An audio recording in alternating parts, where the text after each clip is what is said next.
I am Angelilianer. Welcome to my channel. I designed, I cut and sew an outfit, even gowns. Hello po. Ito yung ginagawa ko ngayong shawl sa terna. Yung ginagawa ko at saka yung ito yung sa unlad na hindi pa, yung tela pa ba, na ni-picture ko doon sa live ko sana. Kaso lang hindi ko tinuloy kasi hindi clear, kasi hindi natin magawang ma-edit kasi live. Kaya ginawan ko ng video ngayon para makikita nyo yung difference niya. Yung haba niya dito is magkatulad lang. Measure natin. Yung length niya na finish is 17. Pero yung sa dito, yung sa unlad is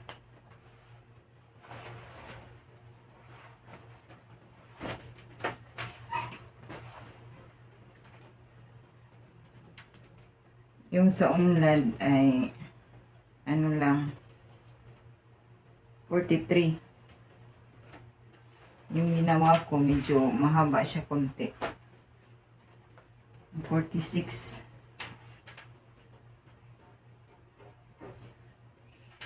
Ayan, 46.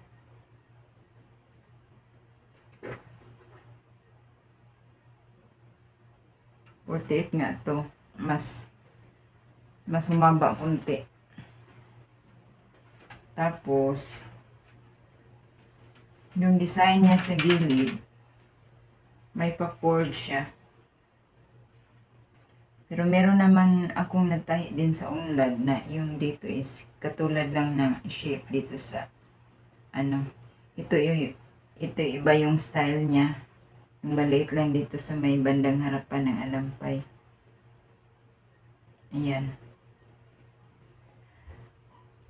Gawan din natin dito ng video kung paano natin ito gagawin.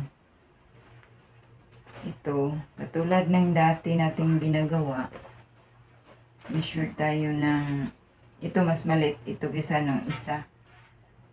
Measure tayo ng 1 and 1/2 or 2.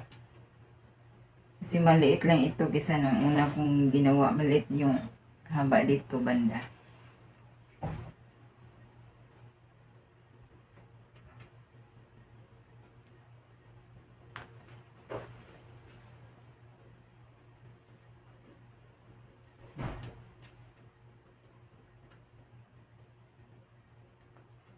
Bago natin itupi niyan.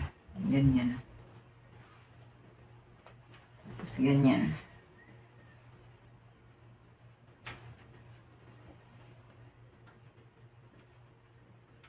Yung dito, i-align na natin sa may scallop. 1 and 1/2. Tapos itahi natin to. Wala naman talagang specific na ano, yung talagang sukat ng alampay. Hindi siya pare-pareho, pero mas maganda tingnan kasi yung cute. Hindi siya malaking. Para sa akin, hindi ko alam yung sa iba kung mas gusto nila yung malaki. Pero ang size na to, tama lang siya kasi yung magsusuot nito is large ang size. Kaya dapat na, para sa akin, mas maganda kung malaki yung alampay, kung malaki yung susuot. Ito kasi, yung size na magsusuot is medium lang. Kaya okay lang din sa kanya yung maliit.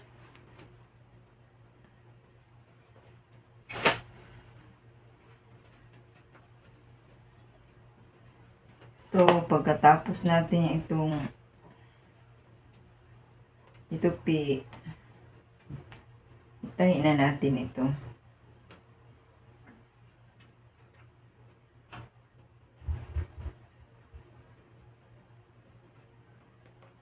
kunin muna natin ang center bago itahi.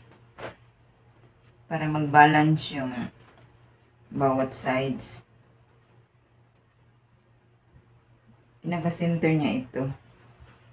Balipin lang yung gagawin nating markings para hindi naman siya madumihan ang tela. Yan ang center. Tapos, ang sleeves niya is 16. So, markings tayo sa 8 again. Katulad nung una nating ina-cover ng video.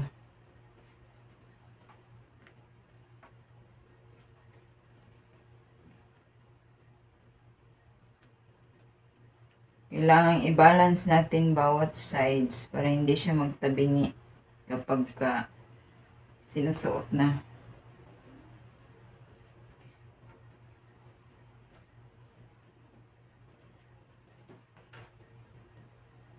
One up ng shoulder, 16, tapos add tayo ng 2 inches. Ito na rin yung gagawin nating markings. Tapos nito, itahi natin sa machine. Yung sa kalahati nito, lagyan din natin ng tahi para ma-hold.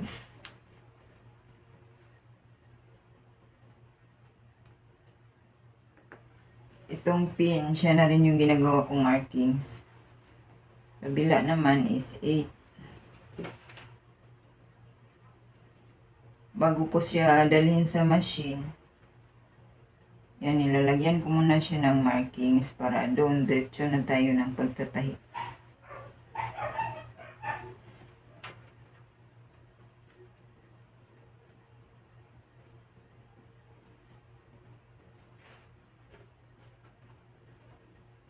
Tapos dito, sukat tayo ng 2 inches again para sa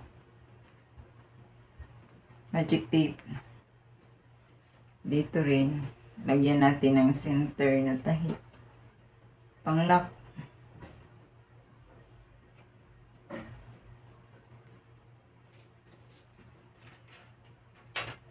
Pagkatapos natin itong matahi, saka natin lagyan ng pampatigas dito na pakit na rin sa patigas nitong alampay. Yan. Yan na yung finish niya kapag natahi. Sukat na niya is 9 inches. Ayan. 9.5. Pwede na yan. Kasi yung isa 11. Pwede na rin yung 11.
Pagkatapos natin siyang matahi yung sinusukat natin,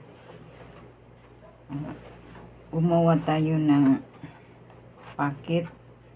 Ito na yung kinakat ko. Pinakita ko na ito nung last video. Tapos yung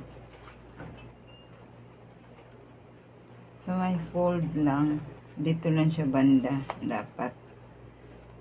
Tapos ipin muna natin siya bago natin itahi para Steady lang yung ano niya. Hindi na magalaw.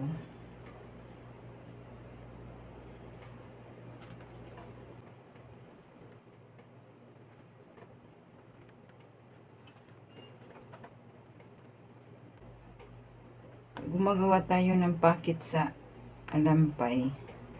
Mas maganda yung matigas na para paglagay natin ng pampatigas din, hindi na siya needed ng masyado pang ano. Matigas na siya, hindi na tayo kailangan ng yung napakatigas na acetate, kasi kapag wala kasing stocks, hindi tayo maghanap ng ibang marireplace. Kasi mas maganda kasi yung matigas yung palaman natin sa ilalim para mag stand out yung ating alampay.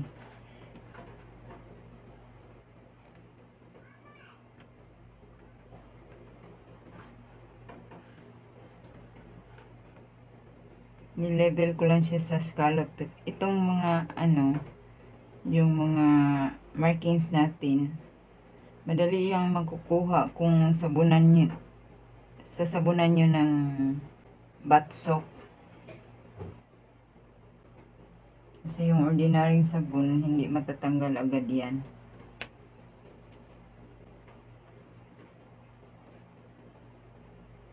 Handa muna natin bago natin tahian para dire-diretso na tayo sa pagtahi.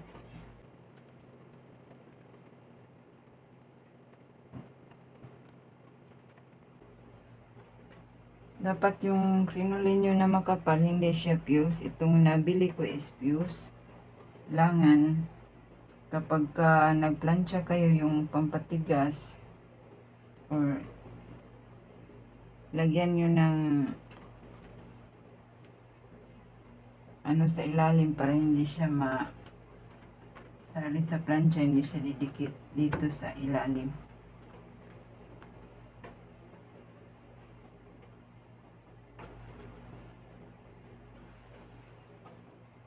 Yan, pwede na tahiin.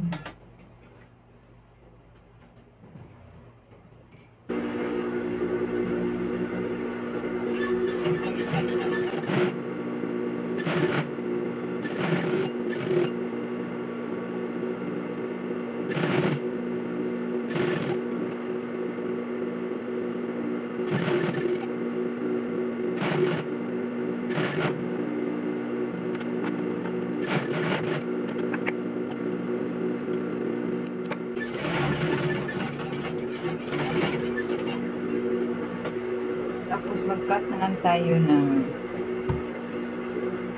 para ipalaman natin sa ilalim.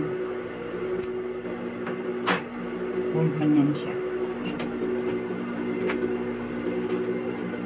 Yung nabili kong pampatigas ngayon, kasi wala kasing acetate na makapal. Ito yung binili ko.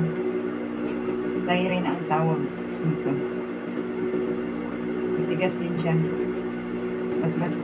Mas matigas siya sa dati kong nabili na acetate.